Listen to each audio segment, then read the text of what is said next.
Hey, Brandon, good to see you. Looking forward to your presentation.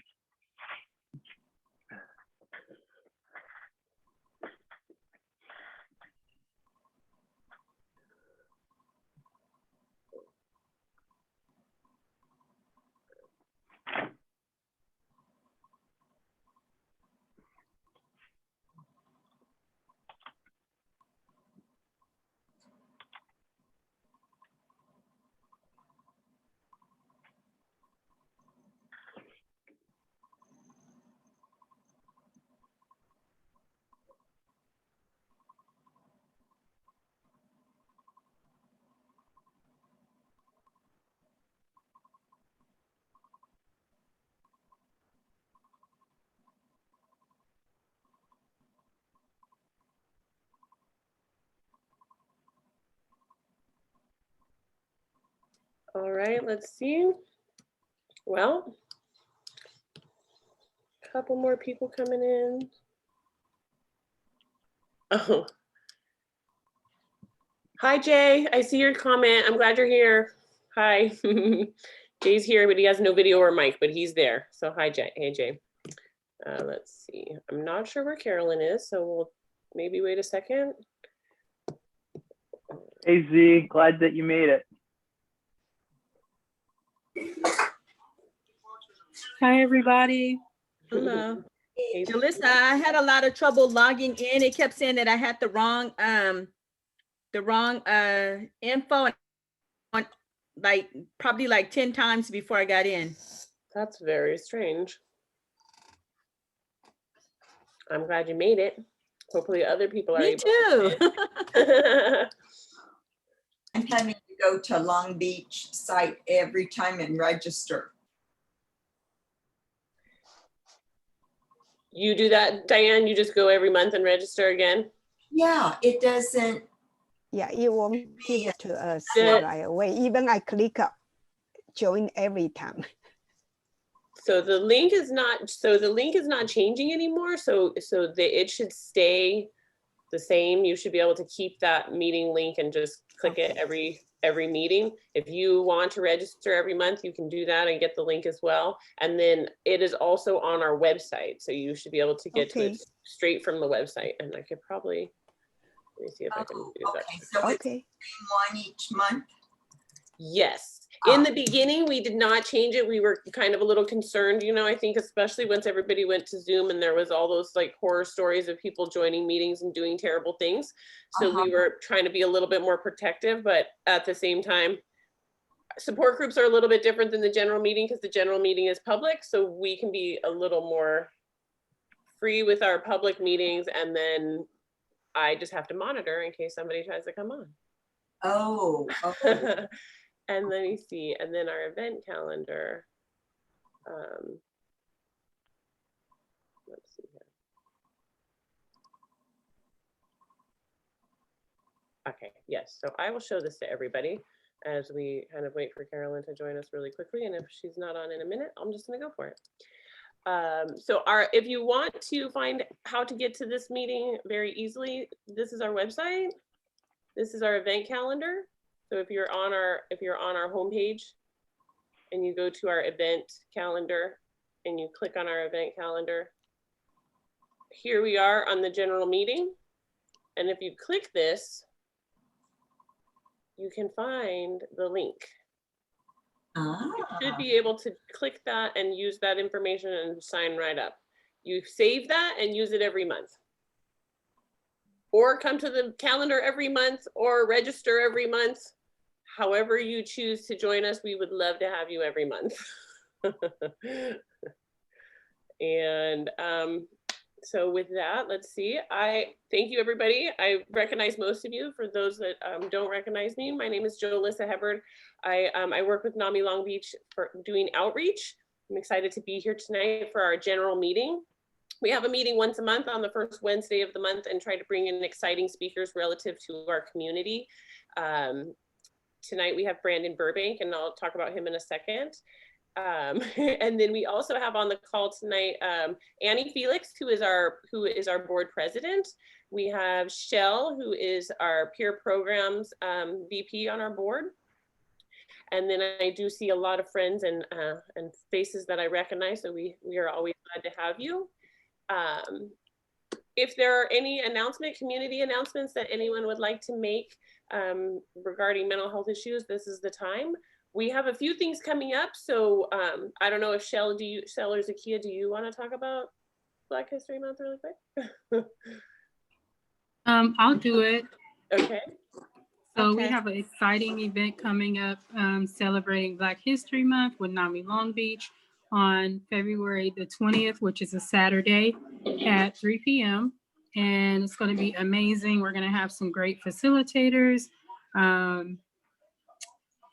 little bit of soloists, and a dynamic keynote speaker, as well as a guest of honor. We'll be honoring NBA champion Steven Jackson.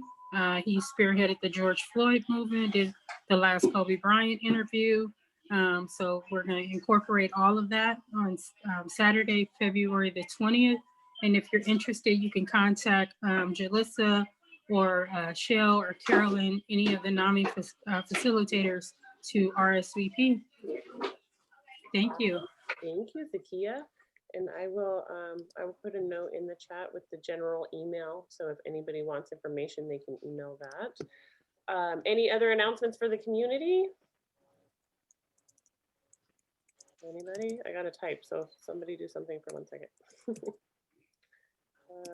Okay, if anybody wants information, the general email is in the chat. We are also going to be doing another QPR training.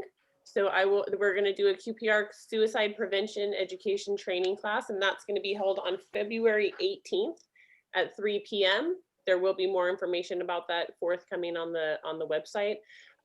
If you're interested in taking that course or know someone who might be interested, especially those in the Long Beach area that are connected to young people, please contact us, and we will be holding these training classes throughout the year.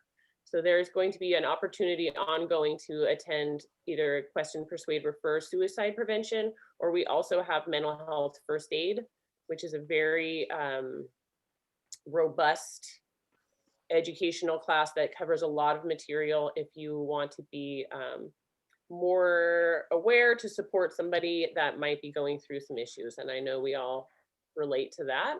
And I'm always looking for more education about how I can be supportive. So this is my audience. With that, anybody, are we good? Carolyn still hasn't joined, so I'm not sure what's happening there. I will then go ahead with my introduction for our speaker for the night, if no one else has anything. Anybody? Not seeing anything. So tonight we have Brandon Burbank joining us, and he is with NAMI OC. Oh, hang on a second. We got someone coming in. Okay, I'm doing a lot of things at once. Brandon is going to share a presentation about his book that he is writing and looking to publish on his story, Comeback to Success, about his life experience with bipolar, some information from medical staff, you know, just all the things that we all want to hear about, want to know about, and can relate to. So we're happy to have him tonight. And with that, we will kind of get started. Brandon, I will let you take over. If you do have questions, if you have any questions about anything that he's talking about, please use the chat function. Please put that in the chat box, and then I will be monitoring those questions, and we will have time for Q&A at the end, and then we'll do that. So with that, thank you, Brandon. Go for it. Awesome. Thank you so much, Jolisa. So like I said, like Jolisa mentioned, my name is Brandon Burbank, and it is an honor and such a pleasure to be able to talk to you guys tonight about my upcoming unpublished book titled Comeback to Success. Now, just to go a little bit in depth about Comeback to Success, this book, I started writing this back in January of 2020. And as of right now, it's developed to creating 127 pages in length so far. And it's roughly around where I want it to be.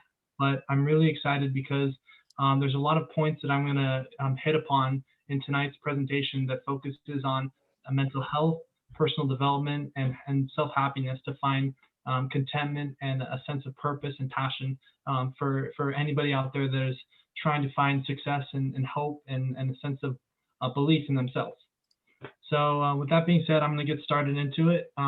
You guys probably don't know who I am, so I wanted to kind of go in depth about that for a little bit briefly, why I'm credible to talk about mental health and also on personal development.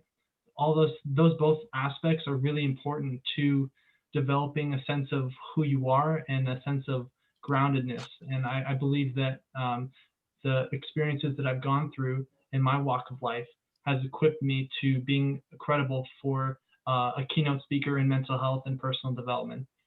With that being said, I'm 24 years old. I was diagnosed with bipolar disorder at the age of 19. I'm born and raised in Bellingham, Washington, and I have an associate's degree in arts and science with business classes. And like I was saying earlier, the book, Come Back to Success, goes in depth about mental health, my life experiences related to mental health and personal development. So as I continue to go on, just focusing on you as the audience, because without you guys, without your guys' ideas and your perspective, I wouldn't be having this platform today. So that's why all of my content is relevant for you guys, and especially those who have mental health conditions like myself, because those are the people who can really relate to my life in general, and the experiences that I go through with being bipolar. As I continue on, I'm here to see that you as an individual learning to grow along with your diagnosis so that you can be happy and healthy. So that's my main foundation work for the audience, because if you don't have an understanding of who you are trying to convey your message to, then you're just shot in the dark. So the next part that I wanted to focus on is this presentation is also meant to be for those who don't have a diagnosis and are trying to find success. Now, for me, I'm living proof that you can overcome adversity when faced with a mental health condition like bipolar disorder. I'm the living proof because I'm doing it. I'm embodying what I say and what I do through my actions and through the results that I continue to be creating. So now, with that being said, the book Come Back to Success has around 9 chapters, and obviously it's not fully edited because it's not published. But I wanted to focus and emphasize on chapter 3, which is titled "Coming Down Off the High: Diagnosis and Affliction." This chapter goes into depth about the struggles of being inside the psychiatric hospital and learning how to accept my diagnosis. At age 19, I found it such a struggle to get back on my feet. I was stuck living at home with my parents and trying to go to school. This was very difficult as I found myself depressed and experiencing a loss of direction and purpose. However, there's always hope, because you have to believe it. And so the biggest takeaways that I got from that experience was this. The hardest part of the journey is to accept your diagnosis. Understanding your diagnosis more is the second step. Get support from your mental health team. Cultivate positive relationships with people who are open-minded and receptive toward your mental health struggles. Continue to persevere through the struggles and finding hope that you will see better days for time to come.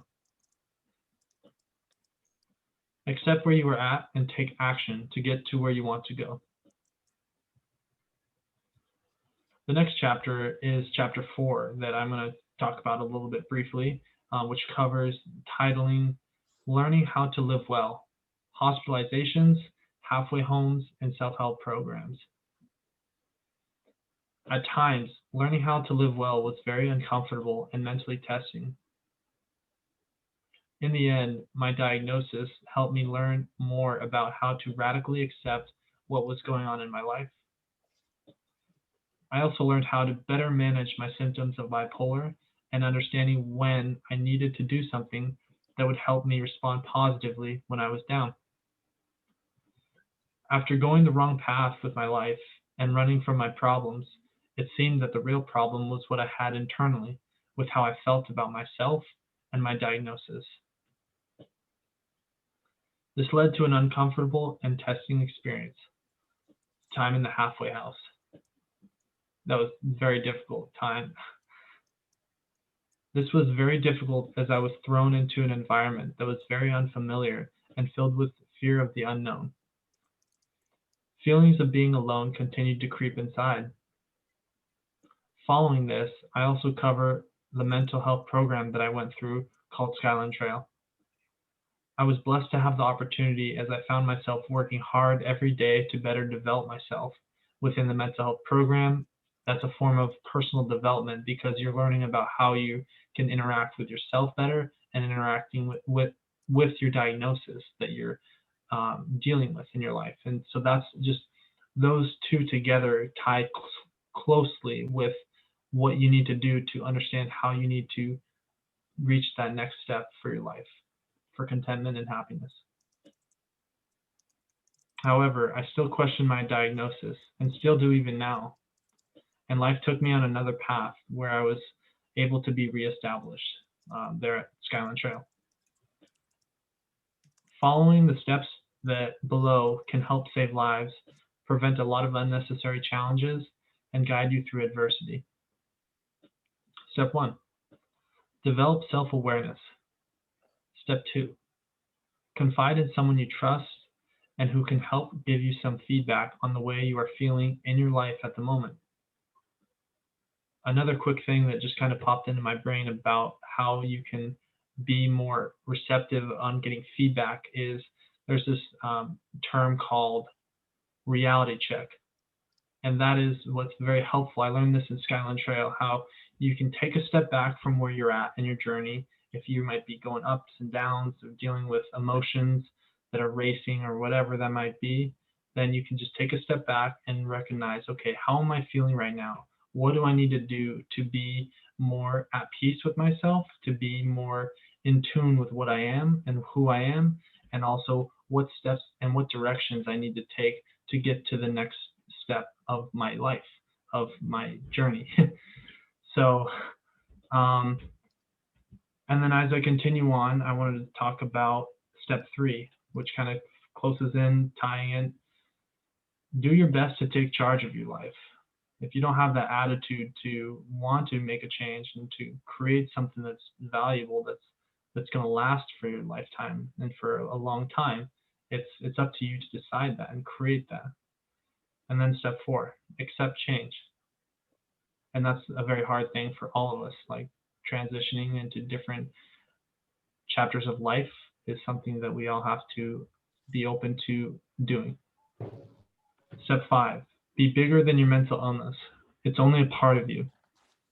And I really stress that so much because so many times people just focus 100% on their mental illness when there's other parts of them that they have that are quality traits that are very helpful attributes, and that they can really make a huge positive impact in other people's lives and within themselves, so long as they are willing to recognize what they have inside of themselves.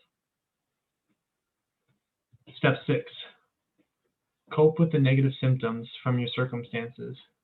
Lack of acceptance in your life leads to little or no change that can be made.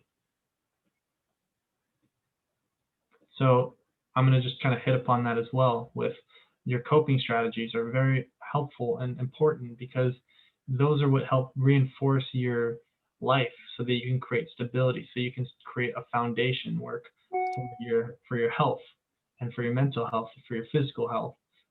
One of the things that helps me personally is running and also other exercise sports like soccer.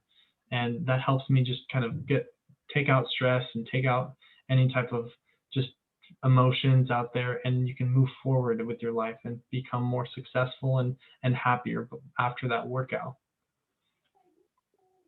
The next topic that I wanted to focus on, now this is a quick transition towards a totally different topic, but this is really so important because this presentation focuses on mental health and personal development. And a really important part of personal development is learning how to have money skills and understanding what you can do to be successful with your finances, with your income, for your future, for your family, for your friends, for yourself. So there's a chapter that I touch upon that's titled Money and Mental Health.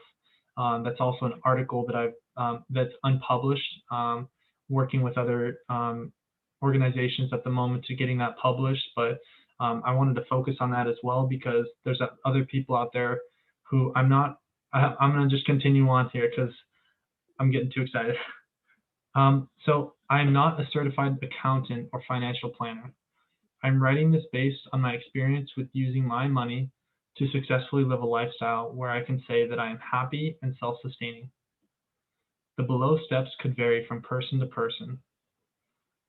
Step 1, have a plan for what you want to save up for. Step 2, consistency is key. Step 3, ask for advice. Step 4, believe in yourself. Step 5, create attainable goals. And step 6, execution. Work, work, work. So those all might come out of order for different people, might vary, but I think the bottom line is those fundamental steps are what you can do to create longevity for your financial career. And like I said, I'm not a financial advisor, but I can still say this because I've been able to, I'll go into that a little bit later during this presentation. This next chapter focuses on in-depth perspectives relating to mental health from those who are suffering with mental illness, along with perspective from mental health professionals. The next chapter is, I'm really excited for this chapter because this chapter really encompasses the perspective from other people besides me, because it can get boring talking about just some random guy who you just met over Zoom.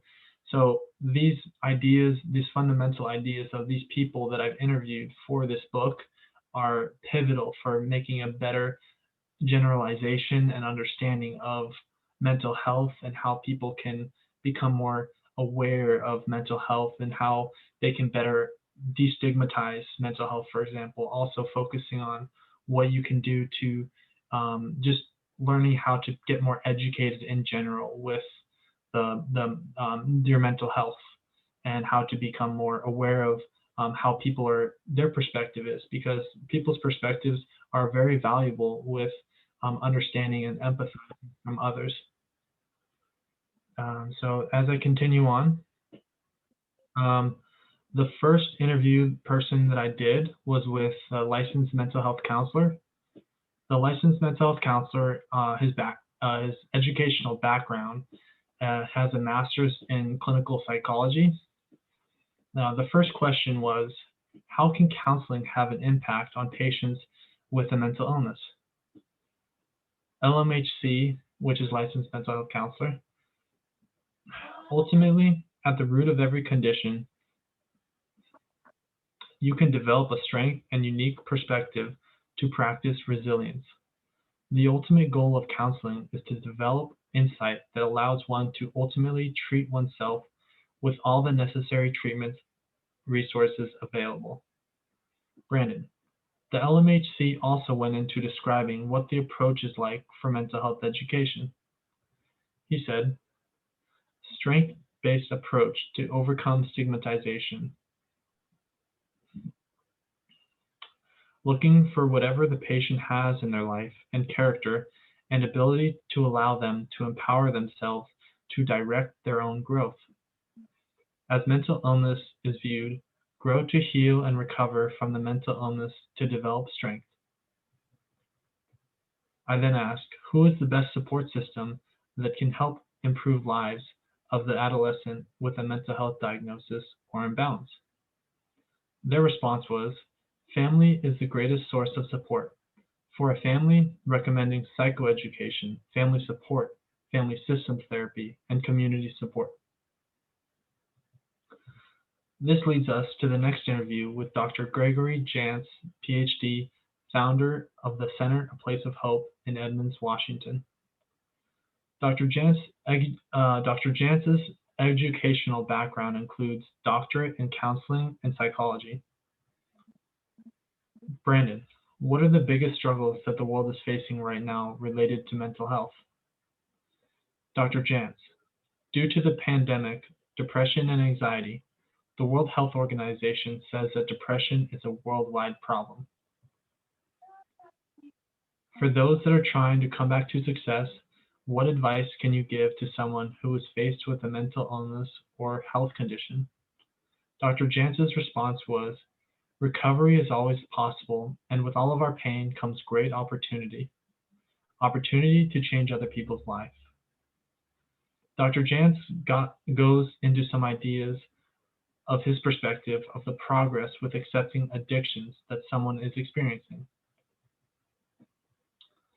Dr. Jantz's response was, addiction field. First, there was a lot of shame. Now it is okay to talk about shame. They are talking about getting help. Encouraging to get the word out that it is okay to ask for help. And the next person that I interview is Amy Armstrong, who is a volunteer at NAMI, Whatcom County in Bellingham, Washington. She has a bachelor's degree in psychology from Western Washington University. I ask, what are some of the pieces of advice you could give to others who want to come back to success when faced with a mental health struggle?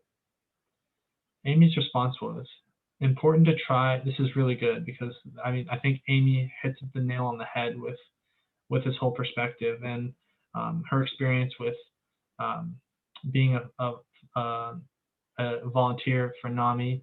I think that's really helpful, and so I'm just going to go into it.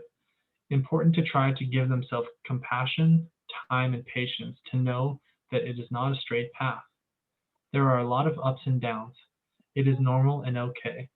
You can be strong in working with these things and that you are not alone. Seek support. The next person that I interview is Matt Magaha. And Matt's a 34-year-old mental health advocate.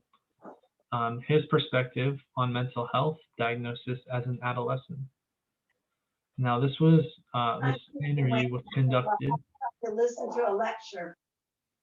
This interview was conducted in February 18th on 2020, 6:30. What is your mental health diagnosis? Matt, bipolar 1 disorder. And then I asked, when did this occur? And Matt's response was, first experienced symptoms in 6th grade, 11 or 12 years old. First diagnosed at 14 years old. Brandon, what is the main objective that you are doing to maintain a happy and healthy lifestyle? Matt, taking my meds as prescribed, attending medical appointments, living a clean life.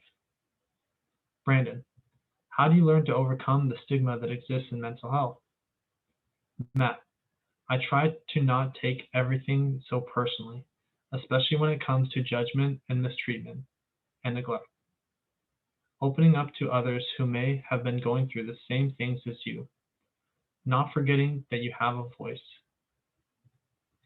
In sum, finding what works best for you and your mental illness is key. So for those out there that are having a mental health condition, mental health diagnosis, and are trying to understand what to do, a couple pieces of ideas to just ponder is who do you reach out to that you can trust, that's going to understand you, that's going to empathize with you and build you up rather than bring you down. Those are really things that I've found in my journey to be really helpful. And the next person I interviewed is Amber Gear, who is a grad student at Northwest University in Kirkland, Washington. Her goal is to become a counselor. Brandon, you mentioned that you are going to school for counseling. How can counseling add value to someone who is struggling with their mental health? Amber, added support to the client support system. There are some clients who come in with no support system. Counseling is part of the management of your symptoms. What works best for you and your life?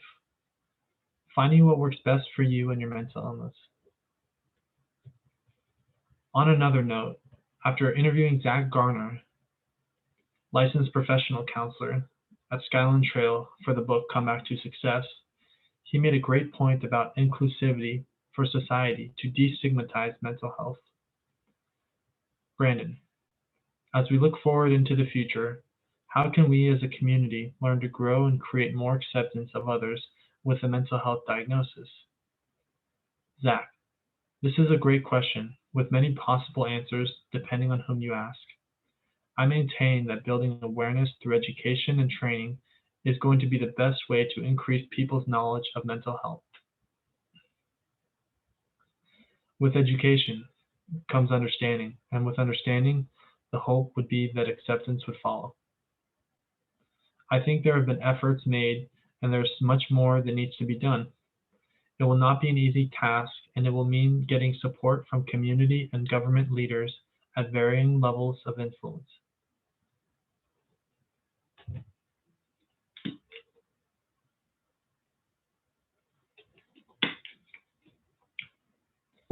This next chapter focuses on those who have addiction problems.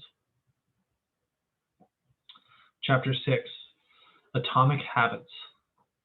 Atomic Habits is a book written by James Clear, where he talks about habits that we all have and how they're what we can use to get to where we want to take our lives. He says, sometimes you can get better results by making bad habits impossible than by trying to make good habits easier. It is evident that we can all work on developing habits that fosters success and happiness. Mental health and addictions tie closely in together. There are resources like AA and NA that can help add value to your life and your recovery. The next chapter that I focus on is chapter 7, which is titled Fundamental Plan for Living a Happy and Healthy Lifestyle with a Mental Health Diagnosis. From Come Back to Success, a resource I talk about is care plans that are helpful for outlining your goals as an individual and what you need to do to be successful. I first discovered and created my own care plan when I was going through the mental health program at Skyline Trail. The care plan is helpful because it helps you take action for what you need to do when things aren't going well in your life. Kind of like a way to check back at yourself and say, okay, how am I doing right now? Similar to the reality check of what I was explaining about earlier. As time goes on, there will be struggles that come your way. The care plan can help keep you on your toes and thriving when the nerves and anxiety hits. The next chapter is titled Passion Pathfinding, Retail to Motivational Speaking. And this is a really good topic that focuses on my journey from moving from Bellingham, Washington to Seattle, Washington to Cerritos, California. And I have just a perspective on, I developed a graph that basically outlines a 6-month period during my time in Seattle, where I calculated my living expenses, my food expenses, my gas expenses, all the above. And so I wanted to share that with you guys because I think it's really important for a personal development aspect of things. There's going to be people out there that might be you, that are trying to move outside of your town, outside of your city, or even outside of your state. And you're trying to find a way to do it successfully and creating a way to do it with results. And so as I continue on, basically the gist of it is focus on what you need to do, and I really recommend creating a budget plan that's going to help you look at your finances, kind of like what I was talking about with money and mental health, so that you can create a goal at hand and understand that it is attainable, it's possible, but you just have to put in the work and the belief, and then eventually it can flourish to results.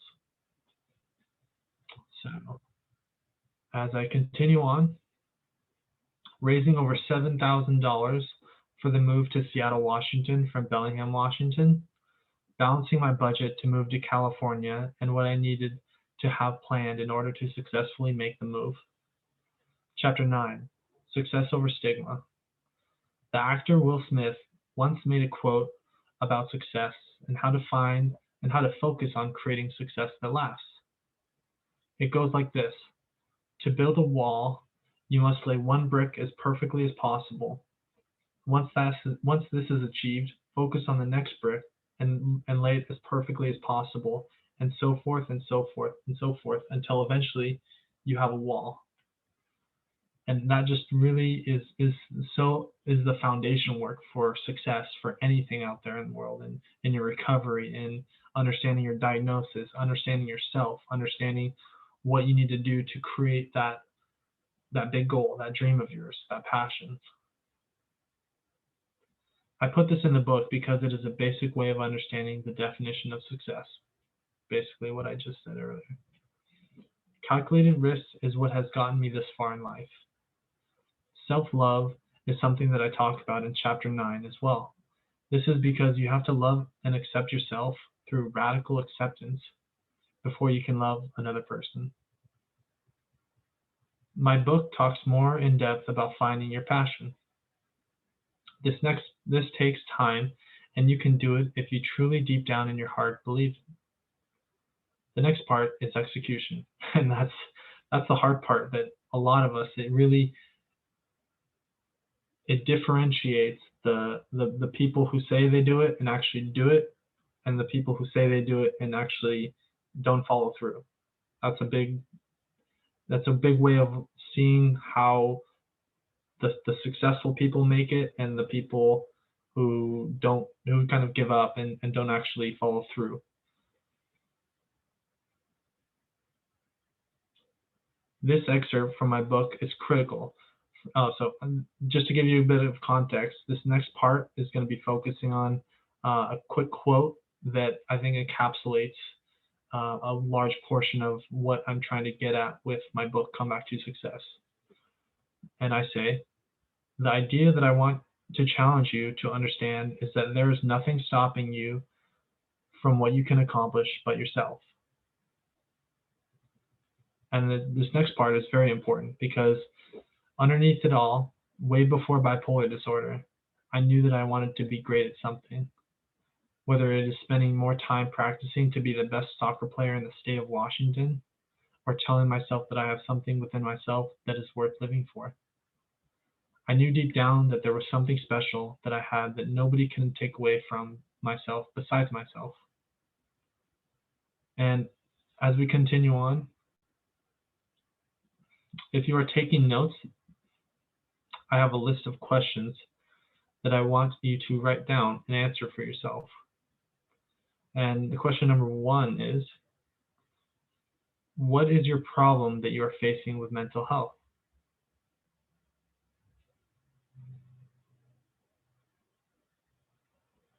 I'll put these in the chat too. So if people want them, they'll be in the chat. Perfect. The next question is, when facing adversity, how are you focusing on taking steps to come back to success?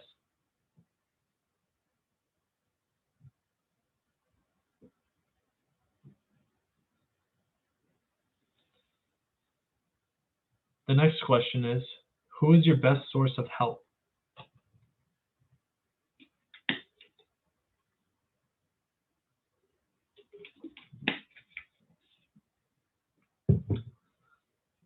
The next question is, how are you searching to be more aware about your mental health struggles?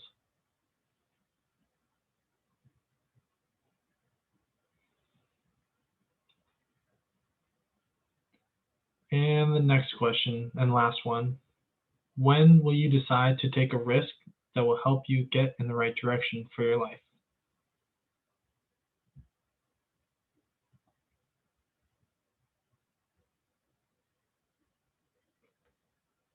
And there's a couple more questions that I also had, well, just ideas actually.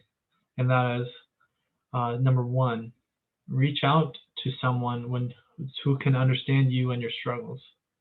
And this idea is really fundamental for overcoming your mental health struggles, because if we recognize we need people to be happy, to be thriving, to be creating results, and to be feeling alive, And so that's why reaching out to someone who is close with you can help you create a better way of your recovery and focusing on what you need to do to be happy and healthy. And then number 2 is give yourself space and time to understand yourself more so that you can be at peace and happy like you were born to be. That's really key too. Like you can get overwhelmed, you can get really stressed out, you can get really anxious and nervous about the future. But if you just take a step back, give yourself some time to just recognize, okay, this is how I'm feeling, reality check 101. And then what do I need to do to get to that next step until eventually you're taking that step. You're walking, and then you're crawling, and then you're walking, and then you're running or flying. So that's just a really good way of having a positive mindset for yourself, and it will rub off on other people because they will see that you are so positive, and you bring out the good parts of people, and rather than looking at the negatives. And then what do you need to do right now to take action for your life? That's the exact last question right there. And then just a little bit of quick thank yous. I found that God has helped me in times of trouble and need when it felt like there was nobody around to pick me up. Lastly, believe in yourself. Go get it. Go do it. And resources to check out are NAMI support groups. They're very helpful.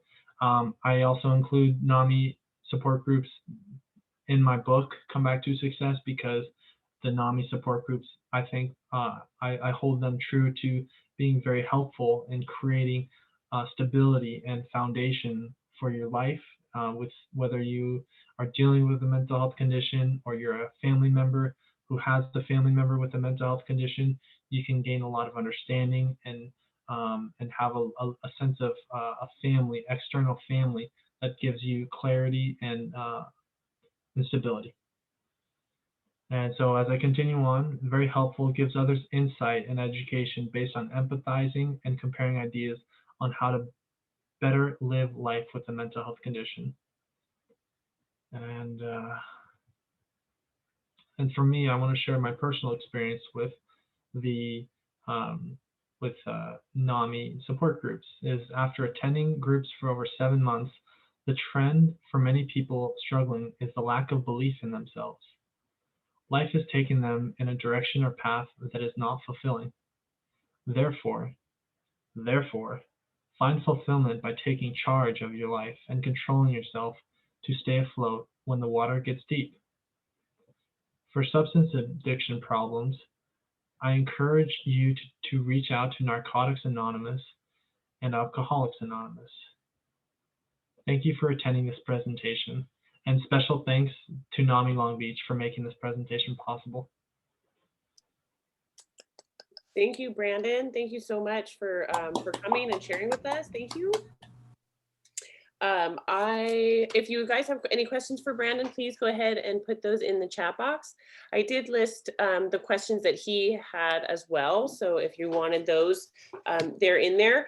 Brandon, I kind of wanted to throw this out there, maybe not just for you, because I know you said that the hardest part was, receiving your diagnosis and accepting your diagnosis. And I just wanted to know maybe a little bit more about that, and if anyone else had any thoughts on that as well. So if you could share a little bit more on how you came to acceptance, or maybe what that story was, like how you overcame that original hardest part. The hardest part is accepting your diagnosis. So maybe share a little bit more about that.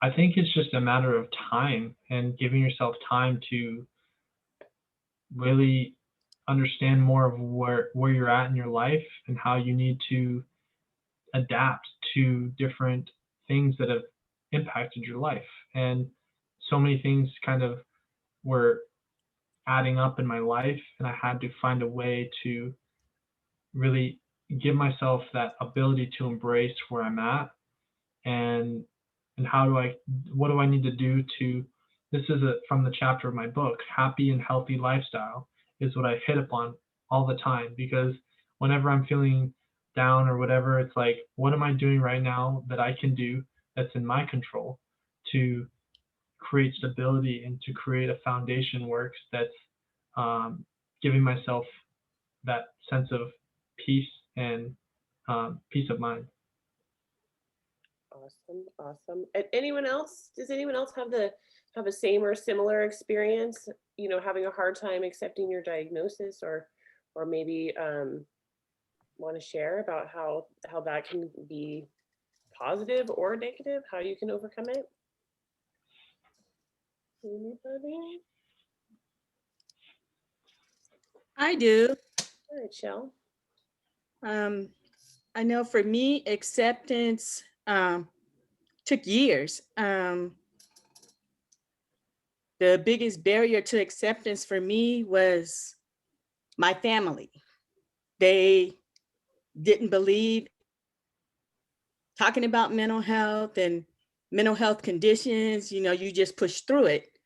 And so from listening to them, I went through a cycle of about 3.5 to 4 years of getting on meds, and my dad saying, you know, you keep taking the medication, it's going to make you dump it and then end up back in the hospital. And it was just continuous cycle until we had a family meeting. I was in the hospital and my dad denied everything. And that's where the first phase, because acceptance is still happening on certain levels to this day, this 20 years later. But that was the initial step for me, was when he denied that any of this was that he did anything. And I was like, well, wait a minute, you know, and then I was in a hospital, and one hospitalization was a little, and I was taking the meds and I got better. And when I came out, you know, I had the time at home, got better. And I was able to go back to be able to live the life that I wanted to live. And that was another level of acceptance. And so that's just a little piece of acceptance came from me. It wasn't easy at all. It took a lot of work. Amen. I definitely know we can relate to that. It's an ongoing thing, right? It's something that's kind of always like, oh yeah, it's that again. And then Shal, you bring up hospitalizations, which was kind of the next in my list of what we were talking about in the presentation. And I wanted to ask, you know, either Brandon or anyone, and Shell, I kind of know your answer to this, like, how do you come back to success? How do you come back when you have had to have a hospitalization? Or, you know, my favorite thing is Shell is the resort. So that, you know, like, if Brandon, if you want to maybe start a discussion on how you come back to success after you have had a hospitalization, especially if you've had a period of stability for a little while and then had to be hospitalized.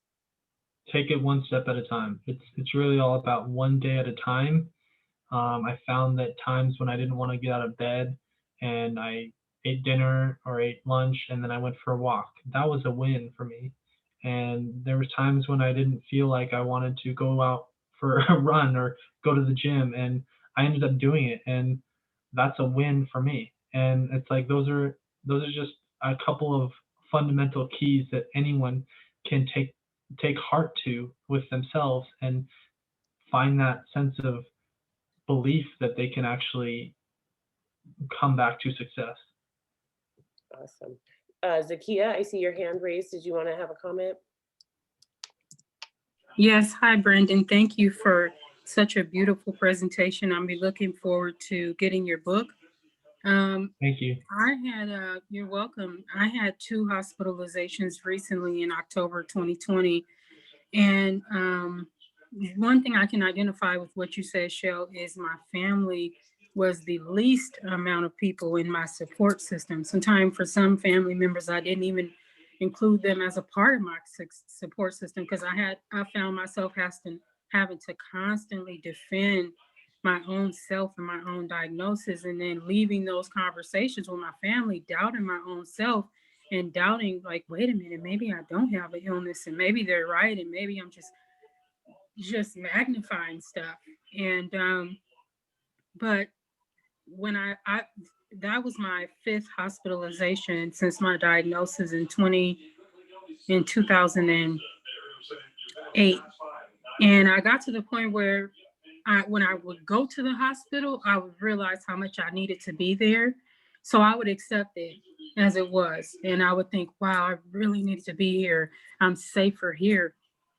And when I came out of it this past October 2020, I knew what it took to get through the other recovery from hospitalizations, which was always going back to NAMI for peer support. And I found that sometimes you find family outside of your family, and I just feel like on the different NAMI connection meetings, peer to peer, I found, a family that I don't have to defend my own illness. There's acceptance, there's no discrimination.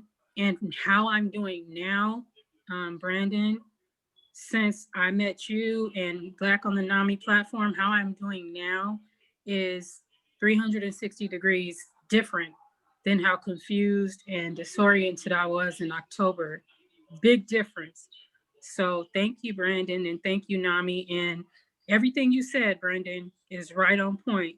Just identifying what's the problem, being at peace with ourselves, and just asking ourselves the important questions, because like you said, give yourself space and time so you could be at peace and happy with who you were born to be. And that really sums it up. So thank you so much for the invite. I really enjoyed. Thank you. Thanks, Zakia. So one of the things I also heard that I really loved was be bigger than your mental illness. It's only a part of you. So when we talk about that, and also, that brought this idea up to me about stigma. And then Jay put in the comments, what are the tools to break down this barrier when it's coming to stigma, to understanding and accepting mental illness in our society?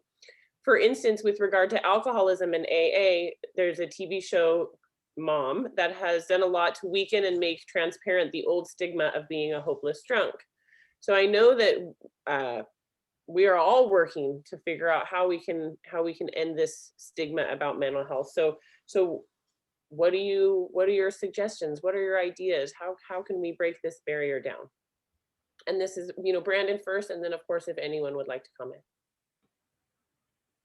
I would say, just from my book, Come Back to Success, it focuses a lot on, there's a part where Zach Garner, licensed professional counselor, and he works for Skyline Trail. He focuses on the ideas about educating yourself more through communities and community programs. And then also at the end, he mentions how it's going to come from varying political forms of governance, which I think that's like the top tier, but I think it's like it comes from the people first. And so it's going to come from people to the communities to actually create a more way of ending the stigma. And so that's where people need to be collectively verbalizing how they feel about how they're feeling, and making a change. Accepting, radical acceptance. And I think that's a really big topic, and that's all I'm going to say for now.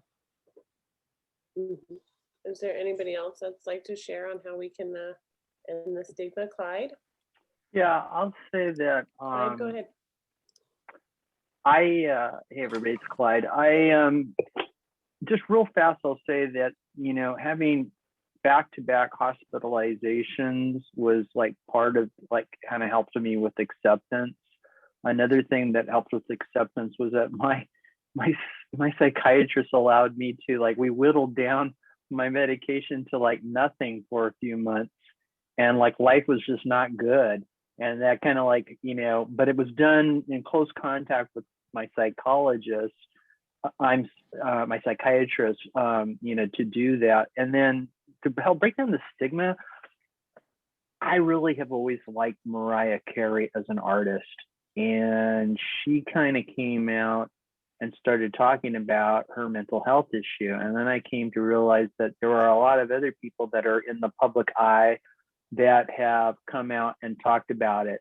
And I would put Mariah Carey at the top of that list, but there are others, that really kind of, for me personally, kind of helped that, wow, she's talking about it.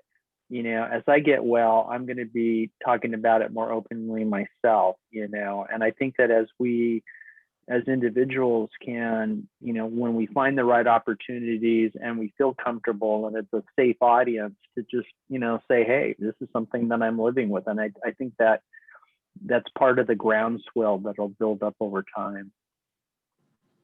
Absolutely. Absolutely. Well said, Clyde. Thanks. Very well said.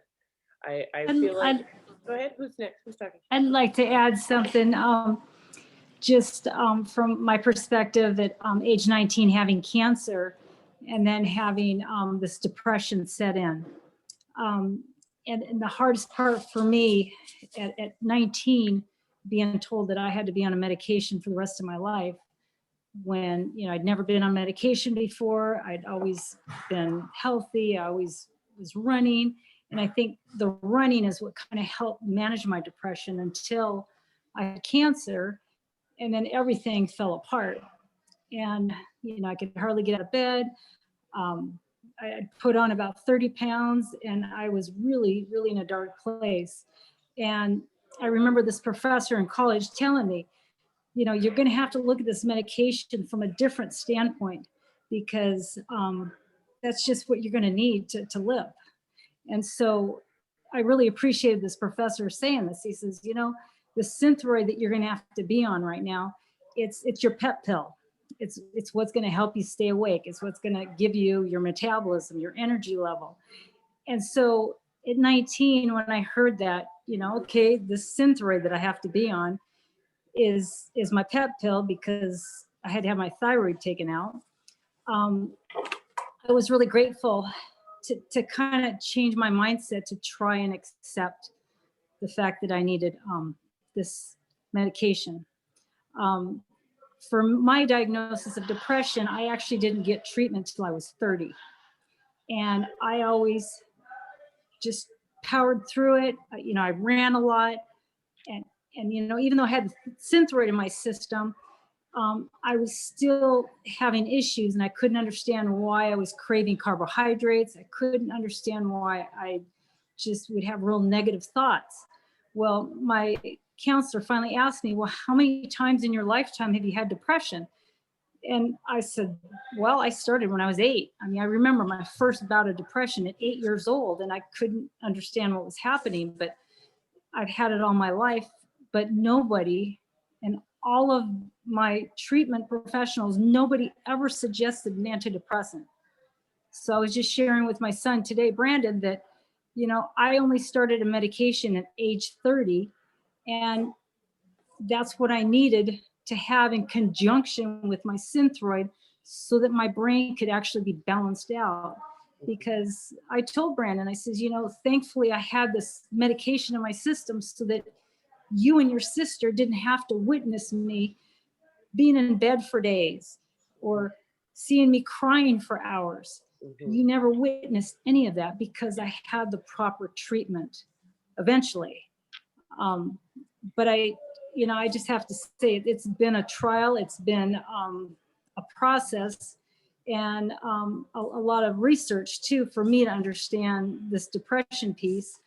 But also, just standing beside Brandon to help support Brandon in any way that I could, because Brandon was never ever having issues with negativity up until he had his first episode. Mm-hmm. So I really commend Brandon for trying to embrace this diagnosis and trying to share his strategies with other people, because it's just like diabetes. It's just like any other condition. It happens to affect our brains. Absolutely. And so that's what really needs to continue to be addressed, is that it's just like any other condition. It just affects us that's mentally. I think one of the things that's so exciting right now is that, we are talking about it more. We have more people telling their stories, sharing their stories, letting people know that, you know, you're not alone. You are not alone. Like it says behind me, you're not alone. My husband told me just recently, a former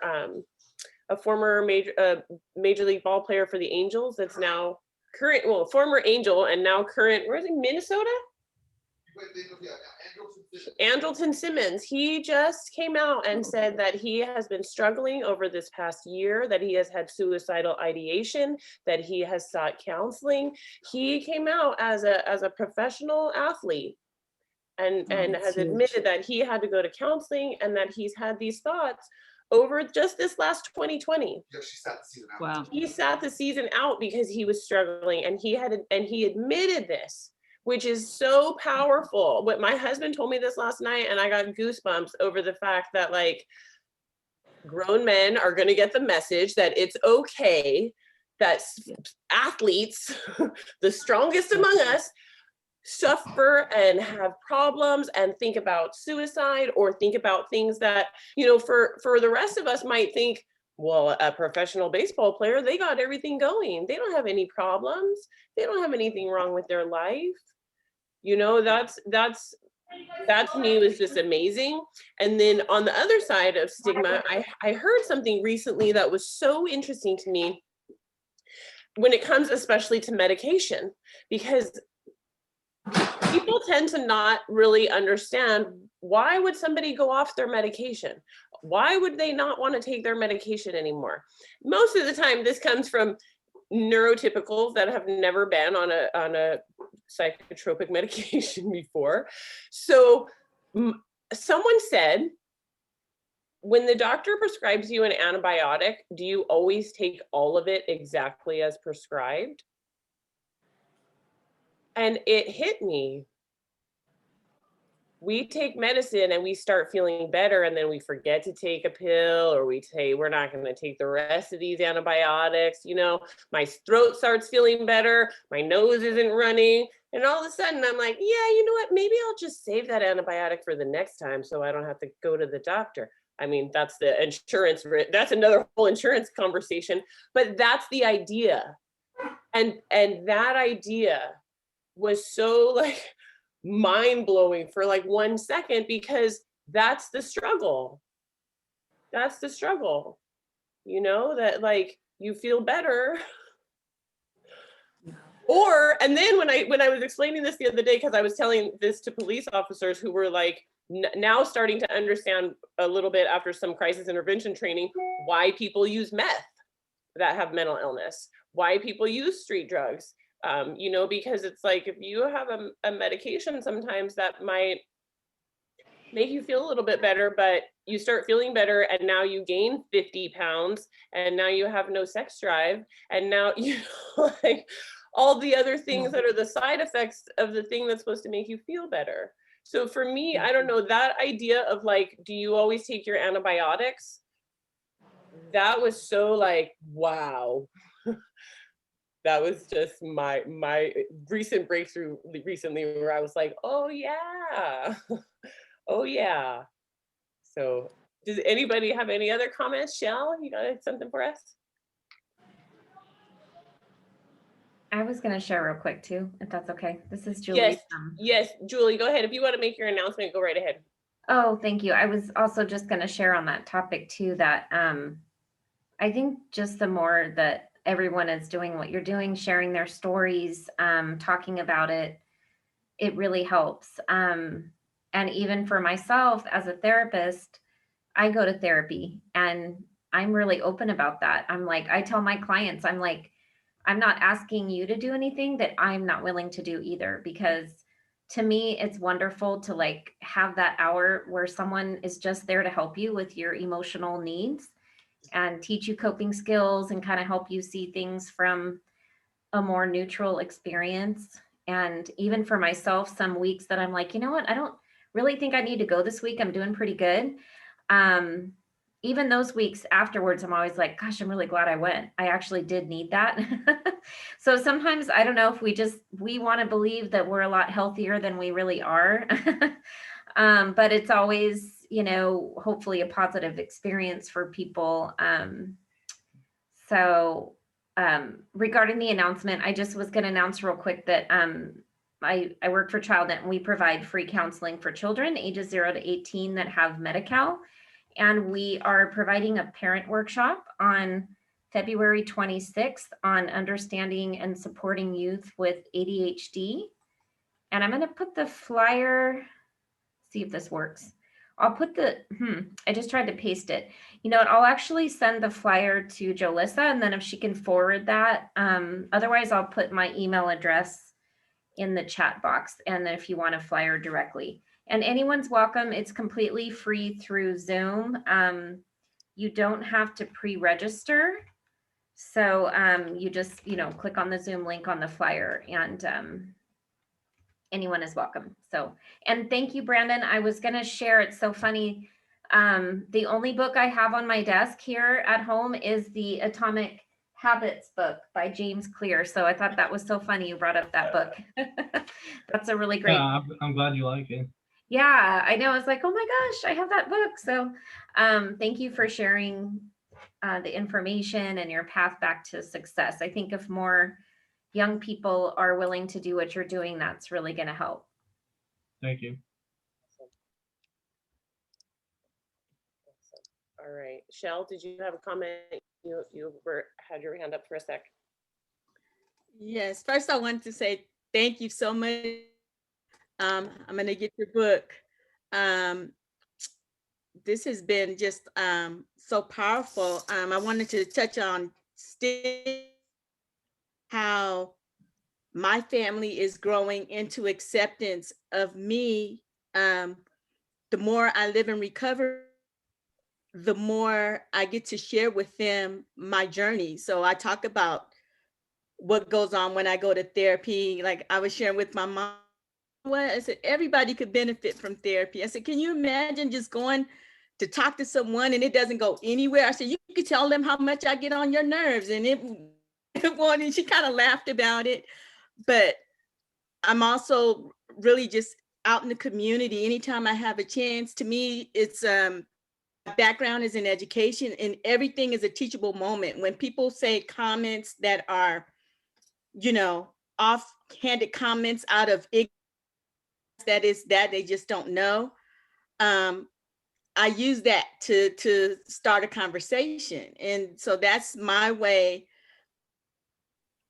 breaking the cycle of stigma, because I feel like each person that gets educated can pass it on to someone else. And when you speak, you never know. I always go back to, I never know who are they going to share it with, and it could just come, full circle. And I just want to put in out there that NAMI has a class called Peer to Peer, and I took that class. Oh wow, I don't know how many years ago now, like 8 or 9 years ago. And that was the first time I heard recovery as health. I had never heard recovery before, and that was life-changing for me. And so that was another level. We talked about acceptance earlier. That was another level of acceptance is hey, recovery is possible. And attending the connection group has been just so awesome for me to be a facilitator, because I get to see all these beautiful people as they learn and grow, and just I get to see all this recovery, and I get to share it with others, like, hey, recovery is possible. So I just want to put that out there. That's just my way of helping to end the cycle of stigma, especially in the Black community. Now it's Black History Month, and there's a big focus on Black mental health.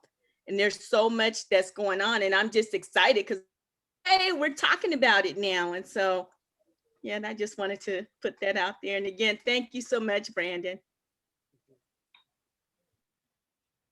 All right, anybody else? Anything? Carolyn? Oh, Carolyn, you want to go, and then Clyde? Yeah, I have a question. One of the questions that you asked Brandon was best source of help. I have a 40-year-old son with a diagnosis of schizophrenia, and he's had that diagnosis for 20 years. So could you kind of give some information on that? He is med compliant, but he also has an addiction to marijuana and cigarettes. He smokes constantly.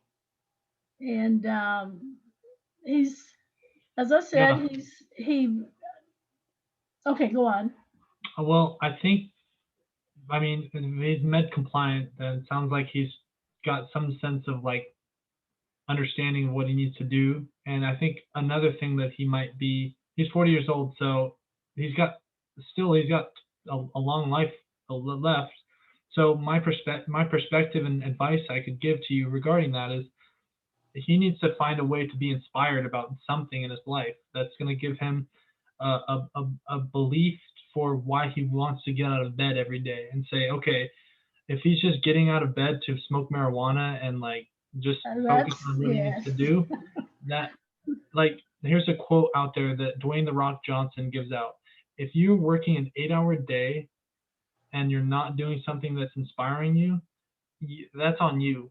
And so I guess the point that I'm trying to make is with based off of what you told me about your son, he just needs to be, I think he just needs to find a way to become more inspired about what he needs to do for his life, because it's his life. And yes, he has a medical health condition, but he still has the ability to do things from what I can hear. Yeah, he's really interested in sports, very, very much interested in basketball, football. But on the other hand, he's very stubborn and very opinionated. So that's what my struggle is, finding someone that he can connect with and that he will accept the help from. Because, even though I do help him, I think he takes advantage of the help that I give him. He's become very, very dependent, more so than he should be. And I'd like to find some other source that will help him to become independent. But I know it's difficult during this pandemic because, you can't really find counseling or anything, not person to person during the pandemic. No. In my book, I talk about that, and I say how it's really, you can't teach someone how to do it. It has to start from them. And if it doesn't start from them, then it's really like, good luck trying to help. It's like finding a needle in a haystack, because Right. you can't teach someone how to have that belief in themselves until they believe it in themselves. And then once they actually believe that and give themselves, okay, I see what I want, I have the vision. You have to have the vision. If you don't have the vision, then you won't see what's in front of you, and won't have the desire to achieve that goal. Yeah, I understand. He has to have the motivation and the drive himself.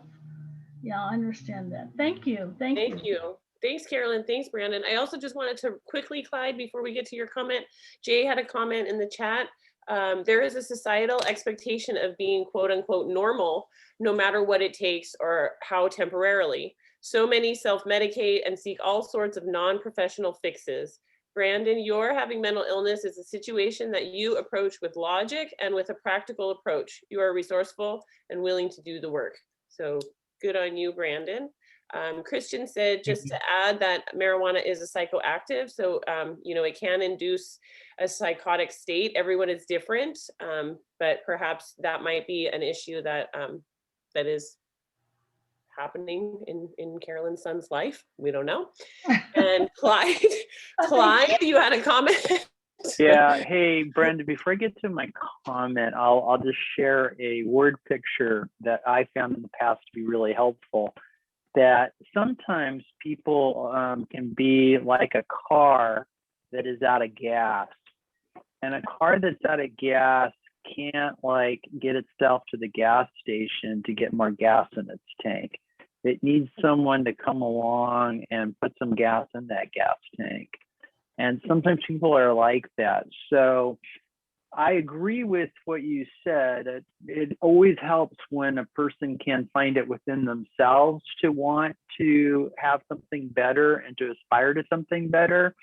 But some people are like cars without gas in the gas tank, and they need somebody to come alongside them and kind of help get them to the gas station. And so, but that's a little word picture for you to think about. But the comment that I have is, I just want you to know, Brandon, I am so proud of you. I am really proud of you. And I hope you leave this presentation tonight feeling like you had a group of friends that you were sharing this with. And I think I probably speak for everybody, that we're all very proud of you, and hope you feel encouraged, and keep up the good work as you hone your book, and it goes through the editing process. And I wish you every continued success with the great start that you have. Thank you, Clyde. Thank you, Clyde. With that, that's almost a perfect segue. I'm going to share your end page, Brandon. If anybody wants to contact Brandon, if you want to follow him on Facebook, get his Instagram, see his YouTube videos, if you would like to make a donation so that he can get his book published, there's some information here. I can also send this information out when I get Julie's flyer. So if you want any of this information, please email the NAMI at namilongbeach.org email address. And I can try to put that in the chat again, so it is close to the end. Anyone else have any? Brandon, do you want to say anything? Anyone else? I'm gonna stop sharing that. Are you guys good?